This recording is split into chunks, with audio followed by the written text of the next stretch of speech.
markii uu ra'iisul wasaare ahaana magaaladan dadku way soo dhaweeyeen way taageereen dadkii maalintii aan Kampala ka soo noqonay magaalada aan ka warweynay Shariifa Cabdi waa kamid ahayd hadda markuu madaxweyne noqdana waa la soo dhaweeyay waana loo dabaaldego magaaladan si loo dabaaldegay way ogeedeen kaliya waxaa la rabaa oo systemkaas dawladnimada waa la dhisay dulqaad iyo tanaasul iyo xigmadoona ku dhisnaa kaasoo asaga wax ku noqday aniga asaga campaign-kan ku wada jirnay markii aan madaxweyne Xasan Sheekh xilkii inaan ka tuurna aan rabnay laba guriyo isku dhaganna waa deganeen hal guri aan oo dhaxayaan u maleynaya 17kii December oo dalkan yimid ayadoo doorashada bil iyo 12 bil ay ka dhiman tahay waana tartamay xukunkiina waa qaatay waana loo dabaaldegay nidaamkaas marka waa nidaamka dimuqraadiga ah oo dalkan nabadiisa iyo xasiloonidiisa qayb ka ah laakiin ayaga hadda maxay rabaan ayaga waxay rabaan annaga iyo doorashada hadda markay heerkan soo gaartay heerkii tartankay joogtaa dadkii tartamayay heerkoodii joogtaa wixii kale waa soo dhaaftay see loo tartamaa qaabka doorashada nooca doorashada waxa dowlad goboleedyada dowladda federaalka ka soo hadlay annaga banaankan ka joognay laakiin hadda dadkii tartamayay soo gaartay dadkii baratamayay ay soo gaartay annaga marka waxaan leenahay madaxweynuhu dadkii tartamayay ee Villa Soomaaliya jooga adiga u weyn in kale badan oo Villa Soomaaliya joogina banaankay ka joogan horta waxaan rabnaa madaxweynayaasha dowlad goboleedyada hadda nin noo sheegay inuu tartan ku jiro ma jiro horta waxaan rabnaa arrintan dhaxaad ka noqdaan oo ay dhinac ka istaagaan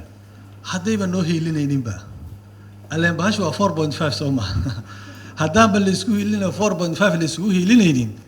oo hadee doorashadii xukunka Soomaaliya waa 4.5 haddaysan 4.5 noogu heelinaynin kuwa annagana matalo waxaan horta in dhexda naga joogaan waxaa soo haray ra'iisul wasaaraha wuxuu yiri aniga musharax maahi madaxweynahayga iyo musharaxa asagana baashin oo dhexda ka joogaan rabnaa annaga iyo marka waxa tartamayno madaxweyne Farmaajo marka wuxuu rabaa inuu yiraahdo ciyaarta isla garno firimbigan anaa jeeb ku haysta adiga markii gacan ku taabatane waa yeerinaya ani hadda ku taabtana laba yeerinayo firimbiga asaga haysta moogtahay nin asaga firimbiga haysta yaa la ciyaara marka waa dhibaato annaga waxaan rabnaa firimbiga qof dhexe in loo dhiibo oo annaga iyo asaga aan ahayn wadaadkii intaasaa laga kari la yahay madaxweyne Xasan Sheekh hadda inta fadhiya aniga asaga markaa la tartamaynay taliyaha booliska wuxuu yiri 3 xildhibaan aan ku haya madaxweyne Xasan Sheekh subaxii waana la diray Sheekh Shariif hadda waa maqay anaga Sheekh Shariif aan la diray waxa la jawaar u taga horta iskool booliisiya doorashada laga soo wareejiyo maxaa dhacay waa taliyaha booliska haysta wuxuu yiri madaxweyne Xasan Sheekh aan la jira waa ka soo wareejinay